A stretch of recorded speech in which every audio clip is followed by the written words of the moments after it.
करना है जो बंदे को अल्लाह से मिला दे, जो बंदे को अल्लाह से करीब कर दे, ऐसा इल्म हासिल करना है। और इसी इल्म का नाम उलूम नबुव्वत है। PD Islamic Media, an Islamic YouTube channel. वो तन्हा कौन है? अल्लाहु अल्लाह। बादशाह वो कौन है? अल्लाहु अल्लाह। मेहरबा वो कौन है? अल्लाहु अल्लाह। क्या ऊंची शान है? अल्लाहु अल्लाह। अल्लमल कुरान खलकल इंसान अल्लमहु बयान। दो जगह पर अल्लाह ताला ने अल्लमा का लफ्ज़ इस्तेमाल फरमाया, यानी अल्लाह तबारक व तआला बजाते खुद मुअल्लिम है।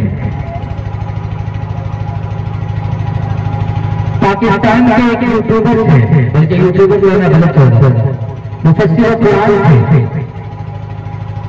डॉक्टर इसरार अहमद साहब रहमतुल्लाह अलैह, इंतकाल हो गया उनका। उन्होंने रहमान अल्लाह कुरान पढ़ने के बाद फरमाया कि रहमान की रहमानियत का मजहर अतम ये है कि उन्होंने कुरान करीम की तारीफ हमें और आपको दी। तो भारी भारी हो गई होगी शायद। कहने का मतलब यह है कि अल्लाह तबारक व तआला की एक सिफत है, सिफत रहमान। फरमाया इस सिफत रहमान का मजहर अतम, यानी मुकम्मल जाहिर होने की जगह यह है कि अल्लाह ताला ने इंसान को कुरान सिखाया, अल्लमल कुरान, कुरान की तालीम दी।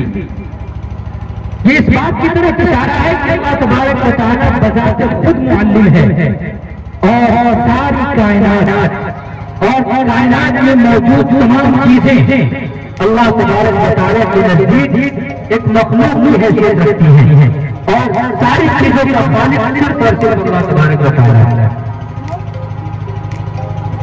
अल्लाह ताला ने फरमाया अल्लाह कुरान, हमने कुरान की तालीम दी है, मैं कुरान का सबसे पहला मुअल्लिम हूं। किसको तालीम दी? ये भी अभी आपने बड़ी तवज्जो से सुना। इक़रा बिस्मि रब्बिकल लज़ी खलक़। अल्लाह ताला ने सबसे पहले कायनात के सरदार जनाब नबी करीम सल्लल्लाहु अलैहि वसल्लम के कल्बे पर इक़रा बिस्मि रब्बिकल लज़ी खलक़ का नज़ूल फरमाया और फरमाया कि नबी आप पढ़िए। नबी आयत में पढ़ता है तो आप बात जरूर करता हूँ, आज मैं कर ही देता हूँ कि जिस वक्त हुजूर को इक़रा का हुक्म दिया जा रहा है, जिस वक्त हुजूर से कहा जा रहा है कि मोहम्मद आप पढ़िए, अपने परवरदिगार का नाम लेकर पढ़िए, उस जमाने का हाल ये है कि उस जमाने में जिन्हें आम है, चोरी और चकारी आम है, लड़कियां जमीन में जिंदा की जा रही है। उस जमाने का हाल ये है कि हर किस्म की बुराइयां जायज हो रहा है। उस जमाने का आलम यह है कि इंसान बुराई करते हुए फख्र महसूस करता था।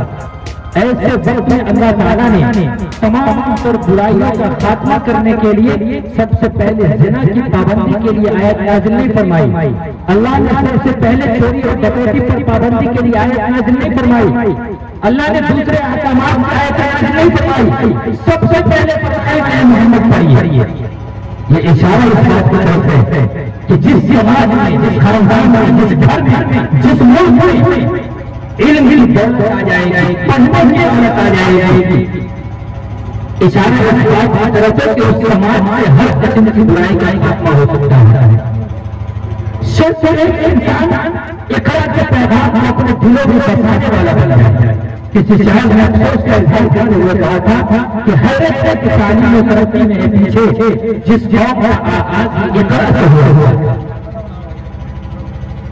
हमारा आगाज इक़रा बिस्मि रब्बिकल लज़ी खलक़ से हुआ। हमें सबसे पहले नबी ने ये बताया गया है कि आपको पढ़ना है और क्या पढ़ना है, पढ़ना वो है और उस इल्म को हासिल करना है जो अपनों को खालिक के करीब कर दे, उस इल्म को हासिल करना है जो इल्म बंदे को अल्लाह से मिला दे, जो इल्म बंदे को अल्लाह से करीब कर दे, ऐसा हासिल करना है और ऐसे इल्म का नाम लोगों ने दिया। तो इशारे हासिल करना है। लेकिन आज बहुत सारी बातें सुन चुके कि सबसे पहले तो बच्चों को स्कूल में, कॉलेज में, यूनिवर्सिटियों में भेजते हुए सब महसूस करते हैं और ये समझते हैं कि हमारा बच्चा अगर स्कूल में चला गया तो उसको न जाने दुनिया की कौन सी डिग्री हासिल करनी। और इस बात पर वालिदैन से बहुत होते हैं, कई देना महसूस करते हैं।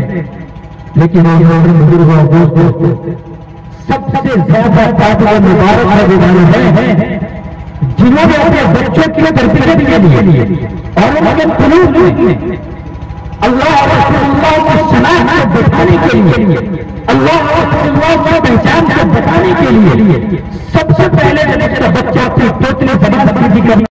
ये रिक्वेस्ट करेंगे कि अगर आपने अभी तक हमारा चैनल सब्सक्राइब नहीं किया हुआ तो रेड सब्सक्रिप्शन बटन पर क्लिक करके और बेल आइकॉन को प्रेस करके आप हमारे सब्सक्राइबर बन सकते हैं।